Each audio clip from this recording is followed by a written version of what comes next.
తీసుకువేసినందుకు మనలను మిగిలిగా ప్రేమించుకున్నటువంటి మన పరమ తండ్రికి మహిమయు ఘనతయు కలుగుగాక. ఆమేన్. దేవాది దేవుడు మనలను అమితంగా ప్రేమించి ఏ యోగ్యత లేని వారు ఈ దినము చూడక ఎంతో మంది దేవుని యొక్క సన్నిధానంలో నిద్రించి ఉన్నారు. దేవుని యొక్క ఉచితమైన కృప చొప్పున మాత్రమే దేవాది దేవుడు సజీవ లెక్కలో ఉంచి మనల్ని ఆయుష్మిచ్చి అడుగు వాటి కంటే ఊహించి వాటి కంటే అత్యధికమైన ఘనమైన ఆశీర్వాదాలు ఇస్తూ ఇంత శ్రేష్టమైన సమయాన్ని దేవాది దేవుడు మనకి అనుగ్రహింపచేసి ఉన్నాడు. ఇచ్చిన బట్టి సమయాన్ని బట్టి మనం సంతోషిస్తూ దేవాది దేవునికి సమయమందు అసమయమందు కృతజ్ఞతాస్తుతులు చెల్లింపబద్ధులమై ఉన్నాం. చాలా సమయం కాలాతీతమైనగా వాక్య భాగాన్ని చదువుకుని ప్రార్థన చేసుకుని వాక్య ధ్యానంలోకి వెళ్దామండి. యెషయా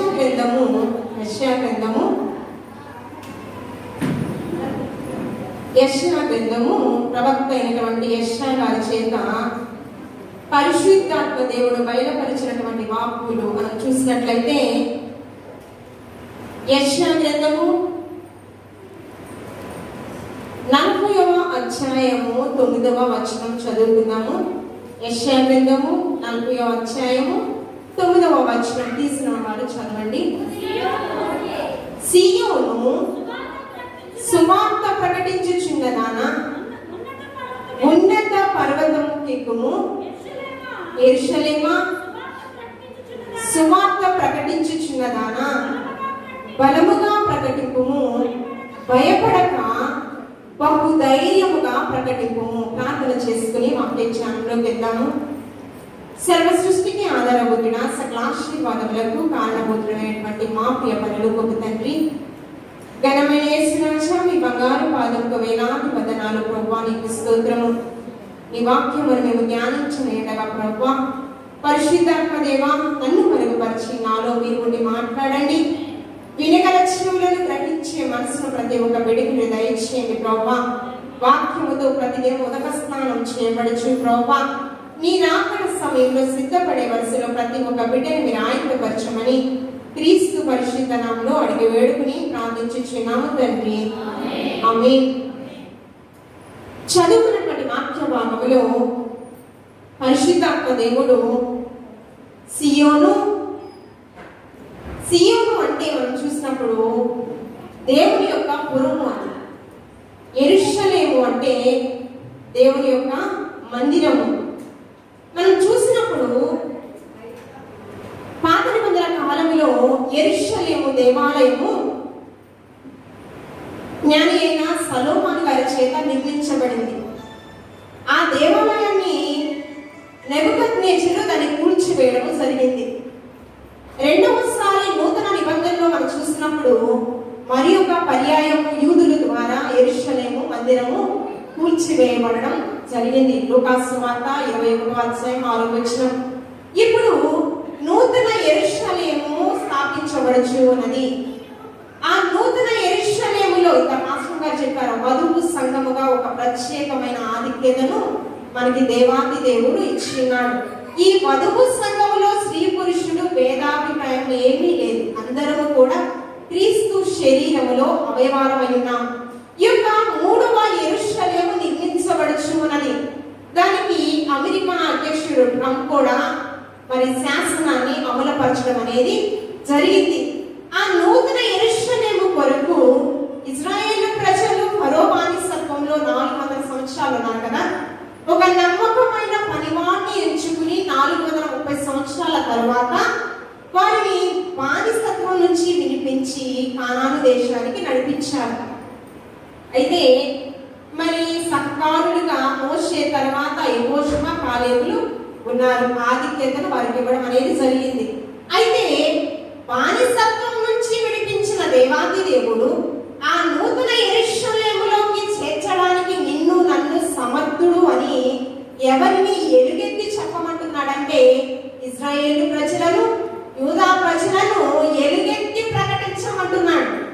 సువార్త ప్రకటించుచున్నదాన బలముగా బహుధైర్యముగా ప్రకటించమంటూ ఉన్నాడు. చూసినప్పుడు సువార్త ఒక మంచి వార్త కదండి. నోవాహు కాలంలో ఒక మంచి వార్త చెప్పాడు. జల ప్రళయం వస్తుంది, మంచి వార్త కదా. ఇక్కడ యెషయా ప్రవక్త చేత బయలుపరిచాడు ముందుగానే ఏంటంటే, ఇశ్రాయేలు ప్రజలు మీరు దేవుని యొక్క మేళ్లను మరచిపోకుండా దేవుడు చేసిన మేళ్లపై మీరు కృతజ్ఞతాస్తుతులు చెల్లింపబద్దులై ఉండాలి.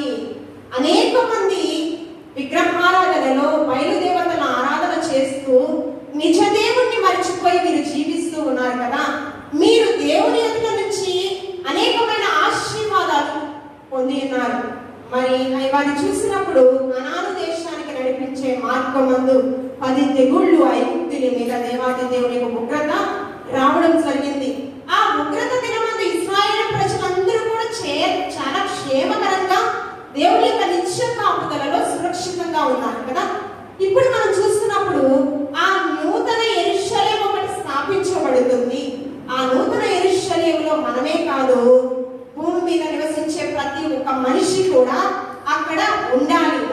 అంటే మీరందరూ కూడా దేవునికి సాక్షి బిడ్డలుగా మీరు జీవించాలి. మనం చూసినప్పుడు స్త్రీలలో నీవు ఆశీర్వదింపబడిన దానవు దూత మరియమ్మతో చెప్పింది కదా. ఆశీర్వదింపబడిన వారిని దేవాది దేవుడు ఏ విధంగా ఏర్పాటు చేసుకుని ఉన్నాడు అంటే, పరిచారకురాలుగా, ప్రవక్తినులుగా, సువార్తికురాలిగా కదండి. ఒక గొప్ప గొప్ప ఆధిక్యతను దేవాది దేవుడు ఇచ్చి ఉన్నాడు. నేను ఇదనాన ఒక ప్రవక్తని గురించి నేను మీతో పంచుకోవాలని ఆశపడుచు ఉన్నాను.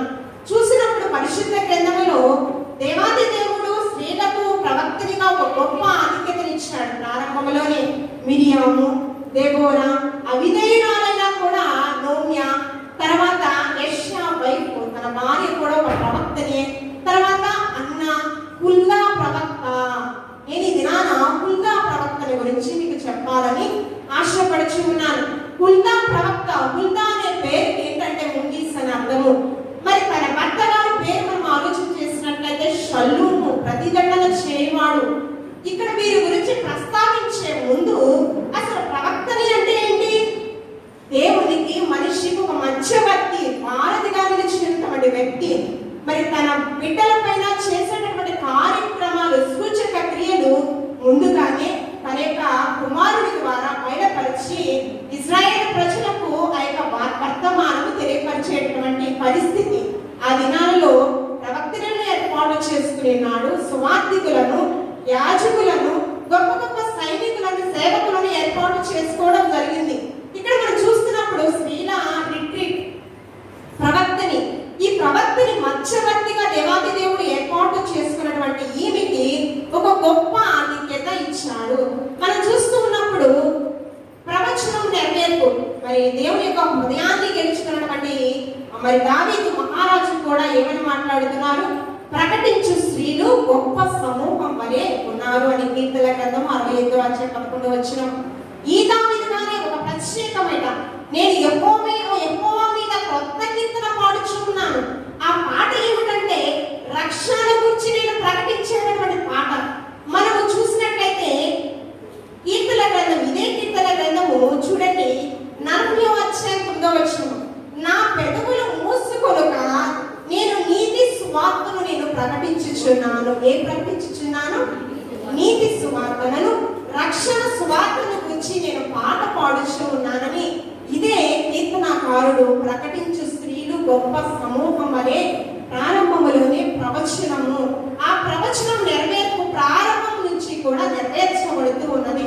మనం చూసినప్పుడు మరి మధ్యవర్తిగా దేవుని యొక్క పరిచర్యకు ఒక ప్రవక్తిగా ఒక గొప్ప ఆధిక్యతను దేవాది దేవుడు ఏర్పాటు చేసి ఉన్నాడు. చూసినప్పుడు ఇక్కడ హుల్దా ప్రవక్తని గురించి 2వ రాజుల గ్రంథము 22:14-20 వరకు ఉంటుంది. 2వ రాజుల గ్రంథము 22:14-20 వరకు. అదే విధంగా 2వ దినవృత్తాంతముల గ్రంథము 34:22 నుంచి కూడా ఈ యొక్క హుల్దా ప్రవక్తని గురించి రాయబడడం జరిగింది. ఏంటి? ఒక రాజుకి ప్రవక్తని ద్వారా పనేంటి అని మనం ఆలోచన చేసినట్లయితే, రాజు తన దగ్గర ఉన్నటువంటి ప్రధాన యాజకులు, శాస్త్రులు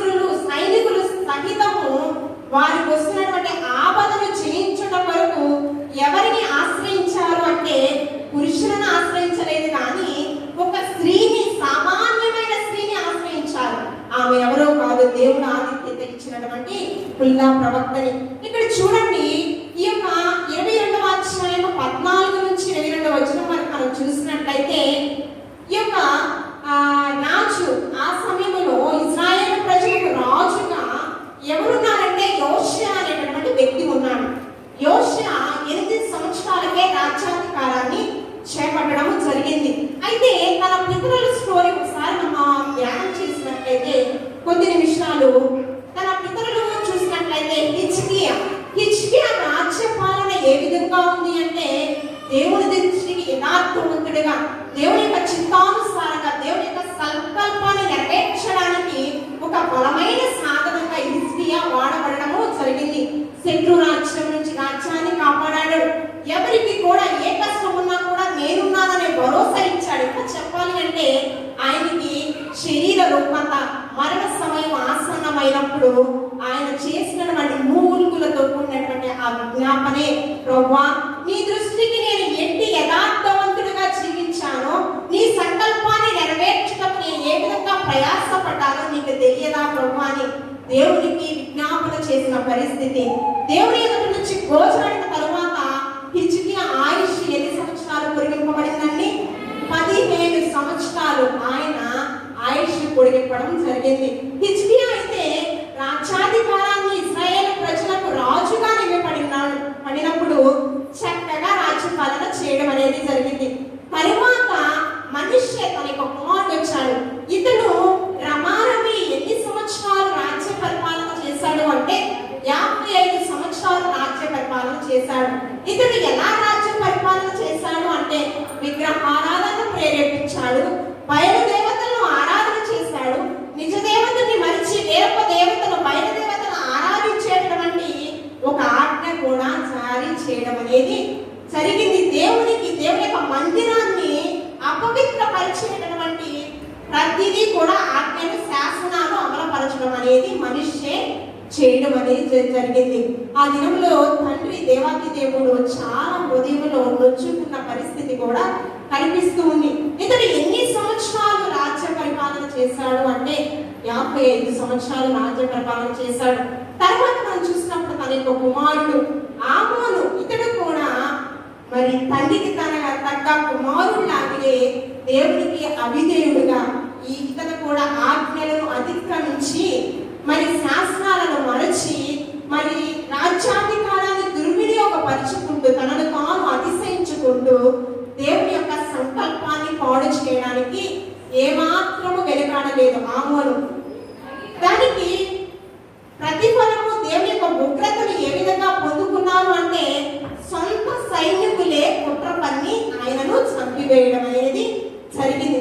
ఒక రాజు అయింది, ఒక మంచి హోదా, ఒక మంచి ఆధిక్యతను పొందుకున్న వీరు తర్వాత మనం చూసినప్పుడు ఆహాబు కూడా ఏంటండి, తన యొక్క మరణం ఒక పట్టాభిషేకంగా ఉండాలి, కానీ వారి యొక్క శవాలు కుక్కలు తినివేసేటటువంటి భయంకరమైన పరిస్థితి అక్కడ ఆహాబు రాజు యొక్క జీవితంలో కూడా అక్కడ చూస్తూ ఉన్నాడు. కానీ వీరికంటే భిన్నంగా తన యొక్క కుమారుడు యోషియా వచ్చాడండి. ఇతను రాజ్య పరిపాలన ఏ విధంగా చేశాడంటే, దేవుని యొక్క ఉగ్రత ఎందుకు మాకు వస్తుంది, మా పితరులు ఏ రీతిగా దేవుని యొక్క సంకల్పాన్ని పాడు చేశారు, దేవుని యొక్క మహిమార్థమై వీరు ఏ విధంగా జీవించలేకపోయారు అనేది అన్ని కూడా అబ్జర్వ్ చేసి, దేవుని యొక్క ఉగ్రత నుంచి తప్పించబడాలి అంటే ఏ ప్రణాళికను నేను అమలుపరచాలి అనేది వెంటనే రాజ్యాధికారాన్ని చేపట్టినప్పుడు మొట్టమొదటిగా చేసిన పని ఏంటంటే, దేవుని యొక్క మందిరాన్ని శుభ్రపరచాడండి. దేని శుభ్రపరచాడు? యోషియా రాజు దేవుని యొక్క మందిరాన్ని శుభ్రపరచాడు.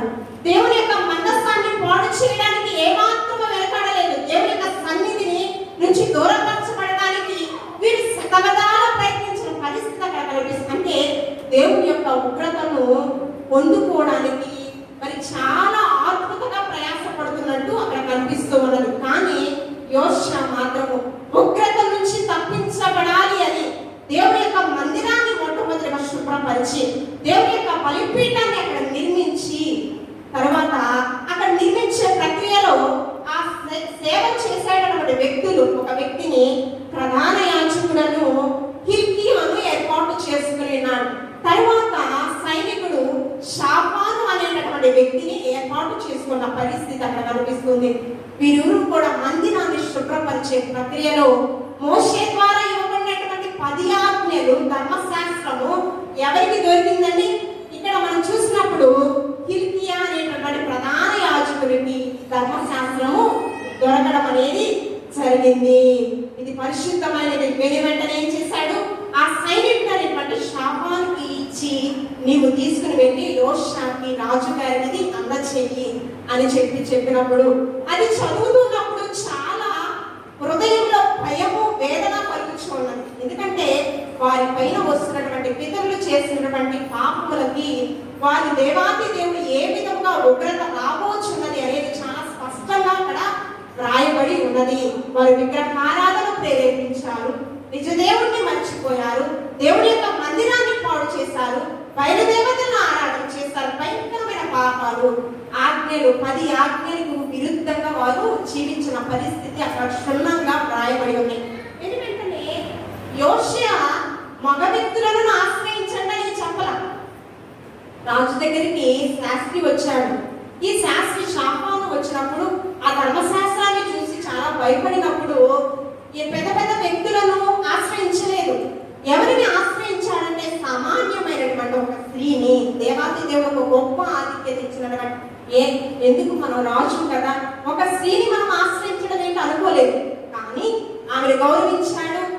వెంటనే ఏం చేశాడంటే తనతో పాటు ఇంకొక 5గురిని కూడా అక్కడికి పంపించడం అనేది జరిగింది. చూడండి, మనం చూసినప్పుడు 2వ రాజుల గ్రంథము 22వ అధ్యాయము చూడండి, 22వ అధ్యాయం 14వ వచనంలో, కాబట్టి యాజకుడైన హిల్కీయాను, అక్బోరును, షాఫానును, ఆసియాను ప్రవక్త హుల్దా యొద్దకు ఎవరండి? ఒక 5గురు మనుషులు అక్కడికి వచ్చారు. ఏమని? ఆ ధర్మశాస్త్రాన్ని చూపించేసి, ఇక్కడ దేవుని యొక్క మహా ఉగ్రత మా మీదకి రాబోచున్నదని రాజుగారు మీ దగ్గరకు పంపించారు అన్నప్పుడు జరిగిన మిస్టేక్స్ అన్ని కూడా ఆ యొక్క ప్రవక్తని తెలియపరచు. ఎందుకు దేవుని యొక్క మహా ఉగ్రత మీ మీదకి రాబోచున్నది, దానికి కారణం ఏంటి? చూడండి 16, 17 వచనాలు. యెహోవా సెలవిచ్చినదేమనగా, యూదా చదివించిన గ్రంథములో రాయబడి వీడంతటిని ఏదియు విడిచిపెట్టకుండా నేను ఈ స్థలము మీదకిని దాని కాపరస్తుల మీదకిని రప్పింతును. ఈ జనులు నన్ను ఇతర దేవతలకు ధూపం వేయించు. ఏంటండి? అన్య దేవతలకు ధూపం వేయించు, విగ్రహారాధన చేయించు, తమ సకల కార్యముల చేత నాకు కోపము పుట్టించినారు కనుక నా కోపము ఆరిపోకుండా ఈ స్థలము మీద రగులు కొనుచున్నది అని చెప్పినప్పుడు రాజుకి అందరికీ కూడా ఏం చేయాలో అర్థం కాదు. అప్పుడు ఈ ప్రవక్తనే వారికి దేవుని యొక్క ఉగ్రత నుంచి తప్పించబడాలి అంటే యోనా ఏ విధంగా నినివే పట్టణానికి వెళ్ళి దేవుని యొక్క మహా ఉగ్రత మీ మీదకి రాబోతున్నది అన్నప్పుడు ఆ రాజుతో ఉన్నటువంటి సైన్యము, ఆ రాజ్యంలో ఉన్నటువంటి ప్రజలు, నినివే పట్టణస్తులందరూ, ఇంకా చెప్పాలి అంటే జంతువులు, పశువులు అన్నీ కూడా అన్నపానాలు మాని రాజు తన యొక్క వస్త్రములు తీసివేసి తను ఎలాగంటే తనను తాను తగ్గించుకొని మరి దేవాది దేవుని యొక్క సన్నిధానంలో అంగలార్చిన పరిస్థితి అక్కడ కనిపిస్తూ ఉన్నది. ఇక్కడ కూడా ఏం చేశారంటే ఈ రాజు యోషియా 2వ దినవృత్తాంతముల గ్రంథం మనం వద్దామండి. 2వ దినవృత్తాంతముల గ్రంథము యోషియా రాజు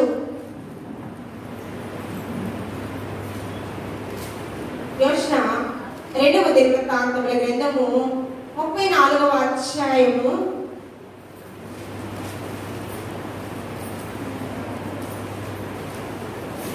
27వ వచనము. 2వ దినవృత్తాంతముల గ్రంథము 34వ వచనం 27వ వచనం. నీ మనస్సు మెత్తనిదై ఈ స్థలము మీదను దాని కాపరస్తుల మీదను దేవుడు పలికిన మాటలను నీవు వినినప్పుడు నా సన్నిధిని నిన్ను నీవు తగ్గించుకొని నీ వస్త్రములను చింపుకొని నా సన్నిధిని కన్నీరు విడిచితివి కనుక నీ మనవిని నేను ఆలకించి తగ్గించుకుని కన్నీరు, హృదయపూర్వకంగా అంగలార్పులు, మరి వారందరూ కూడా ఆ వస్త్రములను తీసివేసి మరి రాజుతో సహితము తగ్గించుకొని అందరూ కూడా విజ్ఞాపన చేశారు, రోదన చేశారు.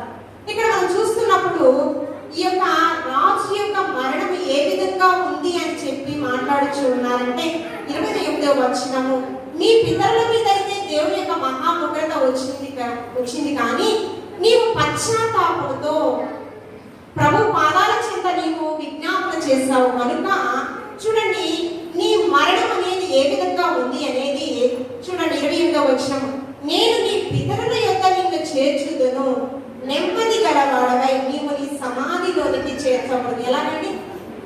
నెమ్మది గలవాడవై ఈ సమాధిలోనికి అంటే ఏంటి? భయంకరమైన మరణాలు వస్తాయి, మంచి మరణాలు వస్తాయి కదండి.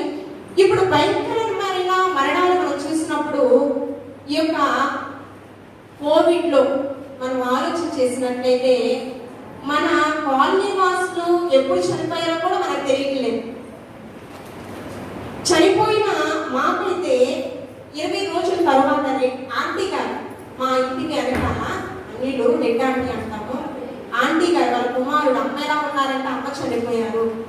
తర్వాత ఇంకొక కుమారుడు డెంగ్యూతో ఆయన చనిపోయిన 5వ రోజు అన్ని కూడా ఆనుకునే ఉన్నాయి. అంటే ఎవరికి ఎటువంటి మరణాలు ఎలా సమీపిస్తున్నాయో అంటే వాళ్ళు చనిపోయిన తర్వాత వాళ్ళ యొక్క భౌతిక దేహాన్ని ముట్టుకోవడానికి కూడా మనకి అవకాశం లేని పరిస్థితి. దాన్ని మనం ఏమనాలి? భయంకరమైన మరణం. కానీ ఇక్కడ యోషకైతే నీ పితరులకైతే భయంకరమైన మరణాలు వచ్చినాయి. కానీ ఎగ్జాంపుల్ ఆహాబ్ ఎలాంటి మరణం వచ్చింది? రాజు యొక్క మరణం ఒక పట్టాభిషేకంలా ఉండాలి, కానీ తన యొక్క శవాలు అంట, తన సంతతి వారి యొక్క శవాలు కుక్కలు తినివేస్తాయంట. కానీ ఇక్కడ యోషియా రాజు యొక్క మరణం ఎలా ఉంటుందంటే నెమ్మదిగా ఉంటుంది. నీతిమంతుల్ని జ్ఞాపకం చేసుకొనుట ఆశీర్వాదకరం, కానీ భక్తిహీనులను జ్ఞాపకం చేసుకొనుట అసహ్యత పుట్టించును అని మన వాక్య భాగంలో మనం చూస్తూ ఉన్నాం. ఇక్కడ కూడా నీకు దేవుని యొక్క మహా ఉగ్రత నుంచి నువ్వు తప్పించబడడానికి నిన్ను నీవు తగ్గించుకొని, రాజ్యంలో ఉన్న ప్రజలందరూ కూడా తగ్గించుకొని అంగలార్చారు కనుక, నీ విజ్ఞాపన నేను గైకొని ఉన్నాను కనుక నీకు ఎలాంటి మరణం వస్తుందంట? నెమ్మది కలిగిన మరణము వస్తుంది. కనుక మనకి కూడా మంచి మరణాలు రావాలని మనము ఈ యొక్క కోవిడ్ లో ఈ ప్రార్థన చేయనటువంటి వ్యక్తులు ఎవ్వరు లేరు. నేనైతే చేశాను, నా బిడ్డలు చేశాను, నా భర్తకు కూడా కోవిడ్ వచ్చింది. రమారవి 2 మాసాలు మరణఛాయల అంచుల నుంచి దేవాతి దేవుడు ఆయన సజీవ లెక్కలో దేవాతి దేవుడు నిలబెట్టాడు. ఆ సమయంలో పెద్ద పెద్ద దైవజనులు ఫ్రాంక్లిన్ అయ్యారు, మరి తన తల్లి గారు, చాలా చాలా గొప్ప వ్యక్తులు దేవుని యొక్క సన్నిధానంలో అభిషేక్తులు నిద్రించి ఉన్నారు. కానీ నా భర్త క్షేమకరంగా సజీవ లెక్కలో ఉన్నాను అంటే కేవలము దేవుని యొక్క ఉచితమైన కృప మాత్రమే. కాబట్టి ఇక్కడ చదువుకున్నటువంటి వాక్య భాగంలో మనము సియోను ప్రకటించుచున్నదానా భయపడక ప్రకటించుము, బహు ధైర్యముగా ప్రకటించుము అంటూ ఉన్నాడు. సియోను పురములో మనం చేర్చబడాలి అంటే, ఆ నూతన యెరూషలేములో మనం చేర్చబడాలి అంటే ఉల్దా ప్రవక్తని అయితే ఆదిలో ప్రకటించింది. ఇంత ముందు మనకు ఉజ్జీవ సభలు జరిగినాయి. ఇప్పుడు మనం ప్రకటించడానికి ఏమున్నాయండి? ఎక్కడ 2-3 కూడిన నా నామం ఉంటారో వారి మధ్య నేనుంటానని దేవాది దేవుడు ఏదో మైకు పట్టుకుని స్వార్థ చెప్తేనే ప్రకటించడం కాదు. మన చుట్టుపక్కల ఉన్న అన్యులకి, మనం ప్రయాణం చేస్తూ ఉన్నప్పుడు మనతో పాటు ప్రయాణం చేస్తున్నటువంటి వ్యక్తులకు దేవుని యొక్క మంచి వార్తలు, సిలువ సువార్తలు ఈ ప్రకటించేటువంటి ఆధిక్యత పొందాకిచ్చారు.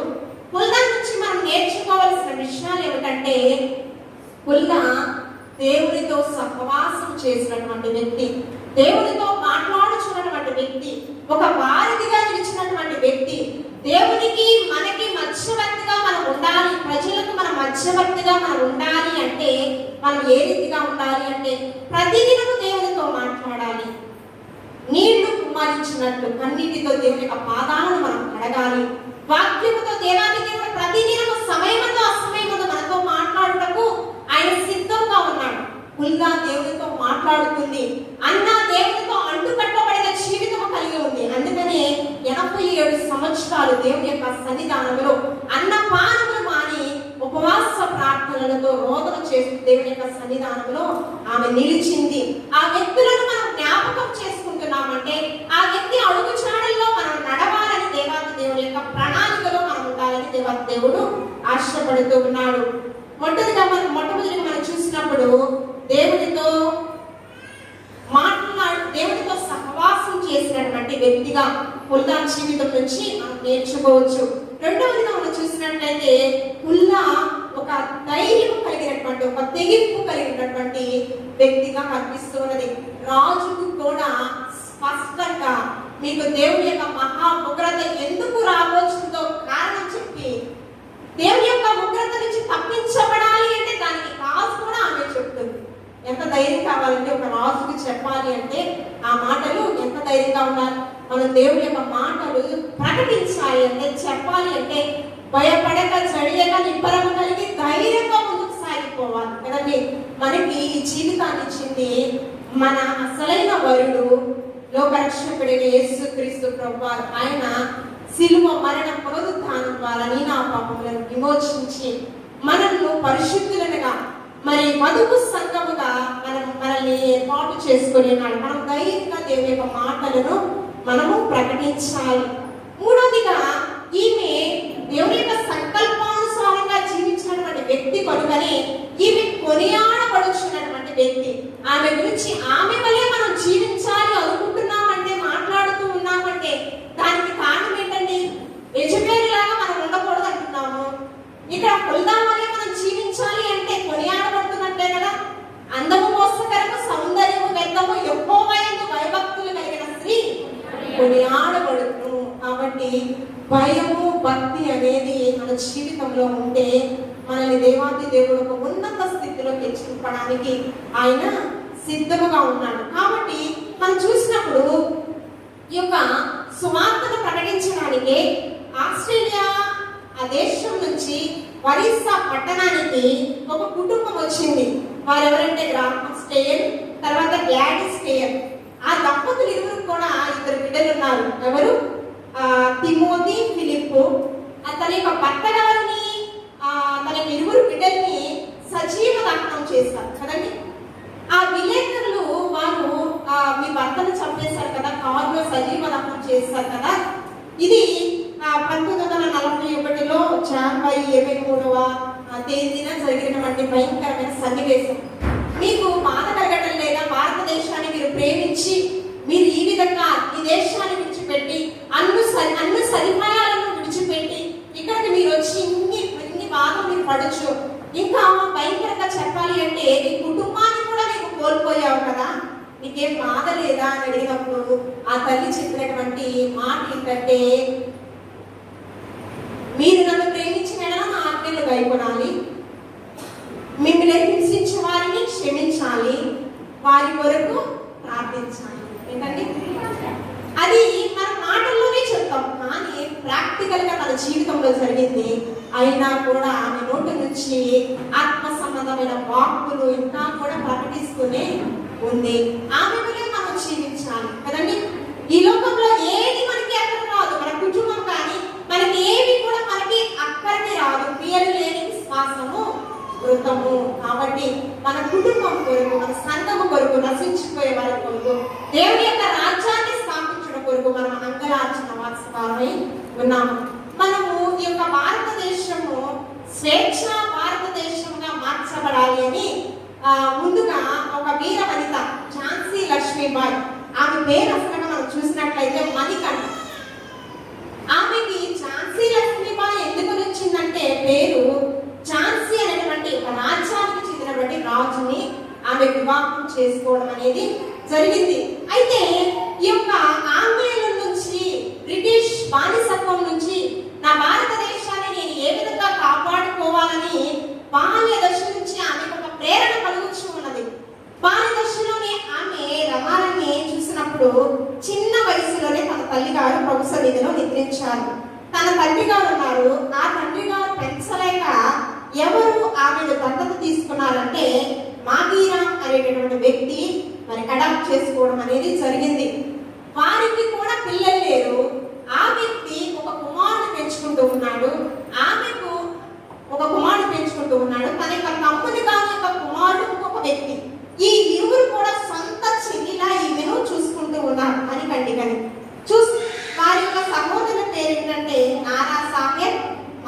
సాహెబ్. ఈ యొక్క ఇద్దరు కూడా ఆ చెల్లిని సొంత చెల్లిగా చూసుకుంటూ తన చెల్లికి ఉన్నటువంటి ఆశ ఏంటో వాంఛ ఏంటో వారు గ్రహించి వారు ఏం నేర్పిస్తున్నారంటే కత్తి స్వాము, తర్వాత గుర్రపు స్వారీ, తుపాకీని పేర్చడము, ఇవన్నీ ఎప్పుడు నేర్పిస్తున్నారంటే బాల్య వయసులోనే నేర్పిస్తున్నారంట. అంటే బ్రిటిష్ వాళ్ళని జయించడానికి యుద్ధములో నైపుణ్యం అంతా కూడా ఎవరు నేర్పిస్తున్నారు? అన్నలు తన చెల్లికి నేర్పిస్తూ ఉన్నారు. ఎట్టకేలకు ఈ యొక్క ఝాన్సీ లక్ష్మీబాయి గారికి వివాహమైంది గంగాధర్ గారితో. ఆ గంగాధర్ గారు కూడా కొద్ది కాలానికి ప్రభు సన్నిధిలో నిద్రించారు. తరువాత ఆయన చనిపోయే శరీర రుగ్మతలతో బాధపడుచు ఉన్నప్పుడు ఆయన చెప్పినటువంటి మాట ఏమిటంటే, ఒక బిడ్డను నువ్వు అడాప్ట్ చేసుకో అని చెప్పినప్పుడు ఆమె ఏం చేసిందంటే దామోదర్ అనేటటువంటి వ్యక్తిని మరి పెంచుకోవడం అనేది జరిగింది.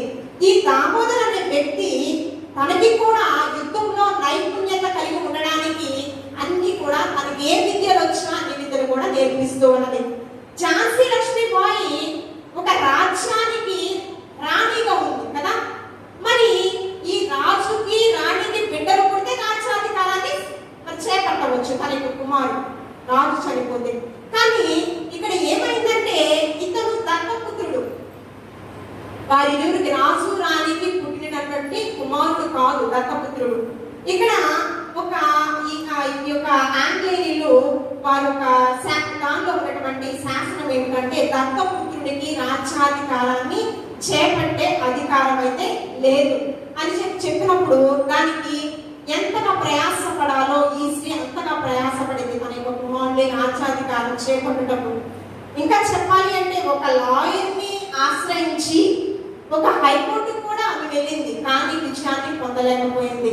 మరి ఈమెను తన యొక్క కుమారుణ్ణి ఆ దేశం నుంచి వెళ్ళిపోమని చాలా భయంకరమైన హింసలు జారీ చేశారు, ప్రకటించారు. అయితే తనకి రావాల్సిన భర్త చనిపోతే విడో పెన్షన్ వస్తుంది కదా, ఆ దినాల్లో వచ్చే పెన్షన్ ఎంతంటే 60 రూపాయలు. ఆ పెన్షన్ కూడా రాకుండా ఆమెకు తినడానికి కూడా అనేకమైన శ్రమలు కలిగేలా, ఇబ్బందులు కలిగేలా, ఎలాగైనా తిండి కోసమైనా కుమారుడు బ్రతికించుకోవడానికైనా ఇక్కడి నుంచి పారిపోవాలని ఎన్ని విధాలుగా కష్టాలు పెట్టాలో అన్ని విధాలుగా కష్టాలు పెట్టారు. కానీ ఈమె ఏమాత్రము కూడా భయపడకుండా ధైర్యంగా ఏం చేసిందంటే అక్కడ ఉన్నటువంటి స్త్రీలందరినీ కూడా ట్రైన్ అప్ చేసింది, వాళ్ళ బలపరిచింది, ధైర్యపరిచింది. మనము ఈ యొక్క బ్రిటిష్ దాసత్వం నుంచి మన దేశాన్ని రక్షించుకోవాలి అని చెప్పి వారికి కూడా ఈమెకి యుద్ధంలో ఎన్ని నైపుణ్యములు వచ్చో అన్ని కూడా ఆ స్త్రీలందరికీ కూడా ఆమె నేర్పింది. ఇక్కడ మనకి ఏం కనిపిస్తున్నది? ఒక దేశాన్ని రక్షించడానికి, ఆ బ్రిటిష్ దాసత్వం నుంచి మన దేశాన్ని రక్షించడానికి ఆమె ప్రాణాలను సైతము పణంగా పెట్టింది కదండి. కానీ మరి స్వతంత్ర సమర యోధులు కూడా వారి యొక్క ప్రాణాలను పెట్టిన పరిస్థితి. కానీ మనము నూతన యెరూషలేములో ఉండాలి అంటే మన ప్రాణాలను చివరి దశలో పెట్టేస్తే చాలదు. మనం ఏం చేయాలి? దేవునికి ఒక మూల్యము చెల్లించాలి. ఎన్ని తలాంతులు వచ్చి మన ప్రతి ఒక్కరి పాట పాడే తలాంతులు, వాక్యం చెప్పేది, వాక్యం చదివేది, సాక్ష్యం చెప్పే తలాంతులు, ఎన్ని తలాంతులు ఉన్నాయని కూడా మనుషులు చూస్తూ, మనుషుల వైపు చూస్తూ మనల్ని మనం అతిశయించుకోవడానికి కాదు, మనము దేవుని మహిమాంతమై మనకిచ్చినటువంటి తలాంతులను సద్వినియోగపరుస్తూ ఈ రక్షణ సునాదాన్ని మరి శిలువ సువార్తను మనము ప్రకటించాలని ఈ యొక్క భయంకరమైన పాండమిక్ సిచ్యువేషన్ లో సమయమందు అసమయమందు ఉన్న సమయంలో రేపటి దినము మనకి కాదు, ఆవిరి బట్టిది మన జీవితం కదా. ఇక్కడ హుల్దా ప్రవక్తని కూడా ఎంత ధైర్యంగా ముందుకు వచ్చి మరి ప్రకటించిందో, రాజుకి మరి వస్తున్నటువంటి ఉగ్రత నుంచి తప్పించబడడానికి ఏం చెప్పిందో మనం కూడా మరి ఈ యొక్క నరకం నుంచి తప్పించబడడానికి మనమే కాదు అందరూ అంతటా మారు మనస్సు పొందాలి. ఏ ఒక్క ఆత్మ నశించుట ఆయనకి ఇష్టం లేదు. కనుక మనము, మన కుటుంబ సభ్యులు, మన సంఘము అనేక మంది కూడా ఆ నూతన యెరూషలేములో స్థానాన్ని సంపాదించుకోవాలని మనం ప్రయాసపడుతూ ప్రార్థన యోధురాడుగా దేవుడిచ్చిన ఆధిక్యతను మనం నిలబెట్టుకుంటూ మనం ముందుకు సాగిపోవాలని దేవాది దేవుడు ఈ మాటలు మనందరి వినికిల్లో బహుగా ఫలించి ఆశీర్వదించును గాక. పరిశుద్ధుడా, కరుణ గొప్ప దేవానికి వందనాలు. సజీవమైన వాక్కులతో ప్రతి ఒక్క బిడ్డతో మీరు మాట్లాడిన విధములు బట్టి వందనాలు ప్రభువా. మాకు అనుసారమైన జీవితం దయచేయండి ప్రభువా. ఎత్తు జోన్ ఫెలోషిప్ వారిని మీరు అభిషక్తులను మరి సేవకురాలను మీరు ప్రేమించి ప్రభా ఇంత శ్రేష్టమైన సమయాన్ని మీరు ఇచ్చారు ప్రభా. అందుని బట్టి వందనాలు ప్రభా. మరి ముఖ్యంగా మరి ఫెలోషిప్ మరి అధ్యక్షుడు ప్రెసిడెంట్ అయిన మాస్టర్ గారిని బట్టి ప్రార్థిస్తూ ఉన్నాను. మరి ఒక సమయంలో ప్రభా మేమందరం కూడా మరి మీ సన్నిధానంలో చేరి ప్రభా మరి మాస్టర్ గారు చక్కగా మరి ఆరోగ్యంగా నీ సన్నిధానంలోకి వచ్చి నీ సాక్షి బిడ్డగా ప్రభా నీ పరిచర్యలో బలంగా వాడుకున్నట్లు ఆ కుమార్తెను మీరు ఎత్తి పట్టుకోమని అడిగొచ్చి ఉన్నాను ప్రభా. ఇక్కడ ఉన్న ప్రతి ఒక్కరిని కూడా వధువు సంఘంగా ఎత్తబడే వరుసలో మీరు నిలబెట్టుకోమని క్రీస్తు పరిశుద్ధ నామములో అడిగి వేడుకుని ప్రార్థించుచున్నాము తండ్రి. ఆమేన్. ఈ అవకాశం ఇచ్చినటువంటి అధ్యక్షుల వారికి, మాస్టర్ గారికి, సేవకురాల బృందానికి అందరికీ కూడా, మాస్టర్ గారికి కూడా హృదయపూర్వక వందనాలు తెలియజేస్తాను. మంచి